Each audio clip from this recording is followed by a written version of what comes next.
ദൈവനാമത്തിൻ്റെ മഹത്വം ഉണ്ടാകട്ടെ. നമ്മുടെ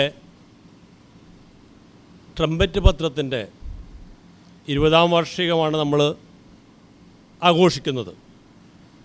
ഒരു പത്രം എന്ന നിലയിൽ അതിൻ്റെ ന്യൂസ് വളരെ വാല്യൂ ഉള്ളതാണെന്ന് പ്രിയപ്പെട്ട സഹോദരൻ നമ്മളെ ഓർമ്മിപ്പിച്ചു. വായിക്കാൻ താല്പര്യമുള്ളതായിരിക്കണം. നമ്മൾ ലോകത്തിലേക്ക് ഏറ്റവും സന്തോഷകരമായിട്ടൊരു ന്യൂസ് അതറിയിച്ചതിൻ്റെ ഒരു വാർഷികം കൂടിയിട്ടാണ്, ഒരു ദിവസം കൂടിയിട്ടാണ് ഇന്ന്. 2000 വർഷങ്ങൾക്ക് മുമ്പ് ഒരു വലിയ ന്യൂസ്, ജനങ്ങൾക്ക് സന്തോഷിക്കാനുള്ള ന്യൂസ് അറിയിച്ചതിൻ്റെ ഒരു വാർഷികം കൂടിയിട്ടാണ് ഇന്ന് നടക്കുന്നത്. അത് ദൈവവചനത്തിൽ ഇങ്ങനെയാണ് പറയുന്നത്. ലൂക്കോസിൻ്റെ സുവിശേഷം 2-ാം അധ്യായത്തിൽ ഇങ്ങനെ പറയുന്നു, 8-ാമത്തെ വാക്യം മുതൽ: അന്ന് ആ പ്രദേശത്ത് ഇടയന്മാർ രാത്രിയിൽ ആട്ടിൻകൂട്ടത്തെ കാവൽ കാത്ത് വെളിയിൽ പാർത്തു. അപ്പോൾ കർത്താവിൻ്റെ ഒരു ദൂതൻ അവരുടെ അരികെ നിന്നു. കർത്താവിൻ്റെ തേജസ് അവരെ ചുറ്റി മിന്നി. അവർ ഭയപരവശരായി തീർന്നു. ഇന്നും ഒരു ന്യൂസ് എടുക്കുമ്പോൾ അല്ലെങ്കിൽ ഒരു ഫോട്ടോ എടുക്കുമ്പോൾ വളരെ മിന്നലും കാര്യങ്ങളൊക്കെ നമ്മൾ കാണാറുണ്ട്.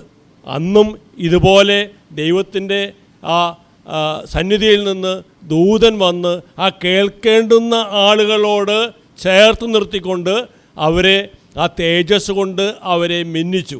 എന്നിട്ട് എന്തുണ്ടായി? ആ ദൂതന്മാരെ ഭയപരവശരായി. എന്നിട്ട് പറയാണ്, ആ ന്യൂസ് പ്രഖ്യാപിക്കുകയാണ്. എന്താണ്? നിങ്ങൾ ഭയപ്പെടേണ്ട, സർവ്വജനത്തിനും ഉണ്ടാകുവാനുള്ള ആ മഹാസന്തോഷം ഞാൻ നിങ്ങളോട് സുവിശേഷിക്കുന്നു. ഒരിക്കലും ഭയപ്പെടേണ്ട കാര്യമില്ല. സർവ്വജനത്തിനും ഉണ്ടാകുവാനുള്ള മഹാസന്തോഷമാണ് ഞാൻ നിങ്ങളോട് ഈ ന്യൂസായിട്ട് സുവിശേഷിക്കുന്നത്. അതാണ് സർവ്വജനത്തിനും ഉണ്ടാകാനുള്ള മഹാസന്തോഷം. ആ സന്തോഷത്തിൻ്റെ ഭാഗമായിട്ടാണ് നമ്മളും കാലങ്ങൾക്ക് ശേഷം 20 വർഷങ്ങൾക്ക് മുമ്പ് അത് ട്രംപറ്റ് എന്ന പത്രത്തിലൂടെ ആ മഹാസന്തോഷത്തിൻ്റെ പങ്കുകാരായിട്ട് നമ്മളും ചേർന്നിരിക്കുകയാണ്. എന്താണ് സന്തോഷം? ന്യൂസ് എന്താണ്? കർത്താവായ ക്രിസ്തു എന്ന രക്ഷിതാവ് ഇന്ന് ദാവീദിൻ്റെ പട്ടണത്തിൽ നിങ്ങൾക്കായി ജനിച്ചിരിക്കുന്നു. അപ്പോൾ നമുക്ക് ഒരു പക്ഷേ ഇങ്ങനെ ചിന്ത ഉണ്ടാകാം, എന്തുകൊണ്ട് ഈ ഈ ആട്ടിടയന്മാരെ ഈ ന്യൂസ് അറിയിച്ചു? പ്രഗത്ഭരായിട്ടുള്ള ആളുകൾ ഇവിടെ വേറെ ഉണ്ടായിരുന്നില്ലേ? അതൊക്കെ നമുക്ക് ചിന്തിക്കാമെങ്കിലും അവരുടെ റീച്ചബിളായിട്ടുള്ള സ്ഥലത്ത്, അതാണ് അവരുടെ റീച്ചബിളായിട്ടുള്ള സ്ഥലം. ഒരു കൊട്ടാരത്തിൽ യേശുക്രിസ്തു ജനിക്കുകയായിരുന്നുവെങ്കിൽ ഇവരങ്ങോട്ട് പോകുവാൻ കഴിയുമായിരുന്നില്ല. അപ്പോൾ ഇവരുമായി ബന്ധപ്പെട്ട് ഇവരറിയുന്നൊരു സ്ഥലത്ത് യേശുക്രിസ്തു ജനിച്ചിരിക്കുന്നു. നിങ്ങൾക്ക് അടയാളം എന്താണ്? നിങ്ങൾക്ക് അടയാളമോ? ശീലകൾ ചുറ്റി പശുത്തൊടിയിൽ കിടക്കുന്ന ഒരു ശിശുവിനെ നിങ്ങൾ കാണും എന്ന് പറഞ്ഞു. അവരാ ന്യൂസിനോട് പ്രതികരിച്ചു. എങ്ങനെ പ്രതികരിച്ചു? ശരിയെന്ന് പറഞ്ഞിട്ട് അവരിരിക്കല്ല ചെയ്തത്.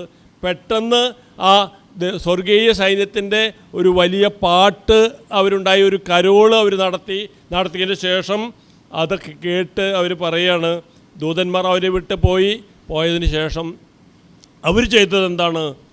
അവർ ചെന്നത് ഇങ്ങനെ ബന്ധപ്പെട്ട് ചെന്നു. അത് പോയി കാണണം, ആ ന്യൂസ് പോയിട്ട് കാണണമെന്ന് അവർ പറഞ്ഞു. അവർ അങ്ങോട്ട് ചെന്നു. കർത്താവിൻ്റെ മാതാവിനെയും മറിയേയും ജോസഫിനെയും പശുത്തൊട്ടിയിൽ കിടക്കുന്ന യേശുവിനെയും കണ്ട ശേഷം പൈതലിനെക്കുറിച്ച് കർത്താവിൻ്റെ ദൂതൻ അവരോട് പറഞ്ഞ സകല കാര്യങ്ങളും അവരോട് പറഞ്ഞു. എന്തുകൊണ്ടാണ് ഈ ദൂതന്മാരെ അറിയിച്ചത്? ഒരുപാട് കാര്യങ്ങൾ പലരും പറയുന്നുണ്ട്. ഒരാൾ പറഞ്ഞത് അവർ ഈ സമൂഹത്തിലെ ഏറ്റവും താഴ്ത്തപ്പെട്ട ആളുകളാണ്, അവർ പുറമെ കിടക്കുന്ന ആളുകളാണ്. ഒരു വ്യക്തി പറഞ്ഞത് എൻ്റെ ഹൃദയത്തിൽ ഏറ്റവും കൊണ്ട പോലത്തെ എനിക്ക് തോന്നി. ഈ പ്രസവവുമായി ബന്ധപ്പെട്ട്, അതായത് അവർ ആട്ടിടയന്മാരാണല്ലോ, ആടുകളുടെ പ്രസവവുമായി ബന്ധപ്പെട്ട് അവർ തന്നെ തീരുമാനിക്കുന്ന ചില കാര്യങ്ങളുണ്ട്. അതെന്താണെന്ന് വെച്ചാൽ, ഒരു നല്ല ഒരു ആട്ടിൻകുട്ടിയെ അവർ പ്രസവിച്ചത് കണ്ടാൽ അവർ തീരുമാനിക്കും ഇത് ദൈവത്തിന് ബലി കൊടുക്കാനുള്ള ഏറ്റവും ശ്രേഷ്ഠമായിട്ടുള്ള ഒരു ആട്ടിൻകുട്ടിയാണ്. മനുഷ്യരുടെ പാപത്തിന്, മനുഷ്യരുടെ രക്ഷയ്ക്ക് വേണ്ടിയിട്ട് ബലി കൊടുക്കാനുള്ള ആട്ടിൻകുട്ടിയെ അവർക്ക് കൃത്യമായിട്ട് തിരിച്ചറിയാം. അതിന് മറുകോ പുള്ളിയോ ഒന്നും പാടില്ല, ഒരേ നിറമായിരിക്കണം, അങ്ങനെയുള്ള കാര്യങ്ങളൊക്കെ അവർക്ക് അറിയാം. അപ്പോൾ അവർക്കറിയാം ഊനമില്ലാത്തത് ഏതാണ്, ഊനമുള്ളത് ഏതാണ് എന്ന് അവർക്ക് കൃത്യമായിട്ട് അറിയാം. അതെ, യോഹന്നാൻ സ്നാപകൻ പറയാണ്, ഇതാ ലോകത്തിൻ്റെ പാപത്തെ ചുമന്നൊഴിക്കുന്ന ദൈവത്തിൻ്റെ കുഞ്ഞാട്. ആ കുഞ്ഞാട് എങ്ങനെ ശ്രേഷ്ഠമായിരിക്കുന്നത്. മഹാപുരോഹിതന്മാരാണ് അത് ദേവാലയത്തിൽ കൊണ്ടുചെന്നാൽ ആട് ഒരു ഊനമുള്ളതാണോ ഊനമില്ലാത്തതാണോ എന്നൊക്കെ പ്രഖ്യാപിക്കാനുള്ള അധികാരം. പക്ഷേ അങ്ങോട്ട് കൊണ്ടു ചെല്ലാൻ തിരഞ്ഞെടുക്കുന്നവരിൽ ഏറ്റവും മഹനീയമായിട്ടുള്ളത് കണ്ടെത്താനുള്ള ഒരു കഴിവ് ഈ ഇടയന്മാർക്കുണ്ടായിരുന്നു. അതുകൊണ്ടായിരിക്കും അവർ പക്ഷേ ഈ കർത്താവിനെ, യേശുവിനെ കണ്ടപ്പോൾ അവരിങ്ങനെ തീരുമാനിച്ചത് ഇത് ലോകത്തിൻ്റെ സർവ്വജനത്തിൻ്റെയും രക്ഷയ്ക്കായിട്ട്, അതായത് ആ മൃഗബലി നിർത്താൻ വേണ്ടിയിട്ടുള്ള ഒരു ബലിമൃഗമായിട്ട് ഈ കുഞ്ഞാടിനെ തിരഞ്ഞെടുത്തിരിക്കുന്നു. അതെ, ഈ ആട്ടിടയന്മാർ ഇങ്ങനെയുള്ള വിശിഷ്ടമായ ആട്ടിൻ കുഞ്ഞുങ്ങൾ പിറക്കുമ്പോൾ അതിനെ ശീലയിൽ ചുറ്റി ഒക്കെ വൃത്തിയായിട്ട് സൂക്ഷിക്കുകയും സംരക്ഷിക്കുകയും ചെയ്യും. എങ്ങനെയാണെന്ന് വെച്ചാൽ, നമ്മുടെ നാട്ടിലെ ഒരു സംഭവം പറഞ്ഞു കഴിഞ്ഞാൽ നമുക്ക് പെട്ടെന്ന് മനസ്സിലാവും. നമ്മുടെ ഈ ഓണക്കാലത്ത് വിൽക്കാൻ കൊണ്ടുവരുന്ന ഈ കായക്കൊലകളൊക്കെ ശ്രേഷ്ഠമായിട്ടുള്ളത് ആളുകൾക്ക് അറിയാം. അവർ അതൊക്കെ പൊതിഞ്ഞ് വൃത്തിയായിട്ട് ഭംഗിയായിട്ട് സൂക്ഷിക്കും. എന്താണ് അത്? സാമാന്യമായതിൽ നിന്ന് വ്യത്യസ്തമായിട്ട് ശ്രേഷ്ഠമായിട്ടുള്ളതാണ്. അതുകൊണ്ടാണ് അവർ പൊതിഞ്ഞ് വയ്ക്കുന്നത്. അതുപോലെ ഇവർ മാട്ടിൻകുട്ടികളെ പൊതിഞ്ഞ് സൂക്ഷിക്കുന്ന ഒരു പരിപാടി അവിടെ പലസ്തീൻ നാടുകളിലൊക്കെ, യഹൂദന്മാരുടെ ഇടയിലും അതുപോലെ പലസ്തീൻ നാടുകളിലൊക്കെ ഉണ്ടായിരുന്നു എന്ന് ഞാൻ കേട്ടിട്ടുണ്ട്.